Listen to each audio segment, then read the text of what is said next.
உனக்கு அவ்வளவுதான் மரியாதை சிந்து. இனிமேல் சிவா கூட பழகாத. போய் சொல்லி சிவாவை கல்யாணம் பண்ண வேணி. அத மன்னிச்சு நாங்க உன்னை என் பையனோட சேர்த்து வைக்கணுமா? என் பொறுமைய சோதிக்காத சிந்து.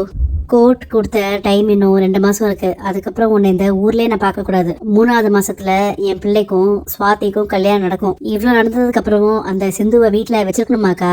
அவளை அனுப்பிடுங்க. அவ இன்னும் 2 மாசம் இங்கே இருந்தானா அப்புறம் சிவாவோட மனசை முழுசா மாத்திடுவா. டாக்டரே, அன்னபூர்ணியத்தை ரொம்ப கோபமா இருக்காங்க. உன்னை சுவாதிக்கு கல்யாணம் பண்ணி வைக்க போறதா பேசினாங்க என்கிட்ட. இங்க பாரு சிந்து, நான் யார் கூட வாழ போறேங்கிறத நான் தான் முடிவெடுக்கணும். பெரியம்மாவை எப்படி சமாதானப்படுத்தணும்னு எனக்கு தெரியும். நீ வருத்தப்படாத. இப்பெல்லாம் நீ ரொம்ப மாறிட்ட சிவா. சுயமா முடிவெடுக்க ஆரம்பிச்சிட்ட. நீ அப்படி சுயமா முடிவெடுக்கிறதுல எனக்கு சந்தோஷம் தான். ஆனா அது உன்னை சுத்தி இருக்கிறவங்கள பாதிக்குது. உன்னோட இறக்க குணம், அடுத்தவங்களுக்கு பாவம் பாக்குற மனசு, இத யாரும் தப்பா பயன்படுத்திட கூடாதுப்பா. சிந்து பண்ணது சின்ன தப்பு இல்லப்பா. நம்ம எல்லாம் மன்னிக்கிறதுக்கு அது பெரிய துரோகம். அவளை மன்னிச்சு நான் மறுபடியும் உன் கூட வாழ வைப்பேன் மட்டும் நினைக்காதப்பா. அவ என்னைக்குமே நம்ம வீட்டுக்கு மருமகளா வர முடியாது. புரிஞ்சுக்கோ. நீ மட்டும் சிந்துக்கு உன் மனசுல இடம் கொடுத்தனா அப்புறம் அது எனக்கு செய்யற துரோகமாயிடும். நீ யார் கூட வாழணுங்கிறத நான் முடிவு பண்ணுவேன். எனக்கு அந்த உரிமை இருக்குன்னு நான் நம்புறேன். இங்க பாருங்க பெரியம்மா, அன்னைக்கு நான் எவ்வளவோ சொன்னேன் சிந்துவை நான் காதலிக்கல, என்னால அவளை கல்யாணம் பண்ணிக்க முடியாதுன்னு. ஆனா நீங்க கேட்டீங்களா? நீங்க சொன்ன ஒரே வார்த்தைக்காக நான் அவளை கல்யாணம் பண்ணேன். இன்னைக்கு என்னன்னா